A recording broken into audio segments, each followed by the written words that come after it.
వచ్చింది నీకింత కూడా సిగ్గు లేదు సిగ్గుమానం లేదు పిల్లలు రేపు ఎట్లా పంచిస్తాం ఏందని ఒక మాట గొడవ పెద్ద కాదా ఏ మరుస్తున్నాయా నీకు సిగ్గులేదు ఆ పిల్లల్ని నేను తీసుకొని వచ్చిన మొన్న వచ్చింది దాన్ని తీసుకొని చేస్తున్నావు నువ్వు పెళ్ళం రాందాడు ఇన్ని రోజులు ఎవరు చేసిండు ఆర్థిక ఎవరు చేసిండు ఇన్ని రోజుల కాలం ఏం పని చేసి 3 రోజులు చేసి మీరు ఏం చేస్తున్నారు తింటారు పంటున్నారు తిని మేము పండుకుంటున్నాం ఓ నల్లమొక్క పడా మళ్ళీ ఎందుకు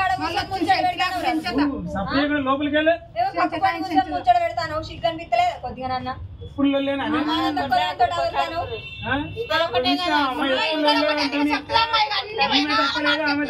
సమానంగా ఉంటే మంచి కదా కొట్లాడడం ఏమొస్తుంది ఏం రాదు అమ్మాయిగా ఏం చెప్పావు అన్న భయం పెట్టా భయం పెడతాడు చూస్తున్నావా ఎట్లా మాట్లాడుతుంది వదిలే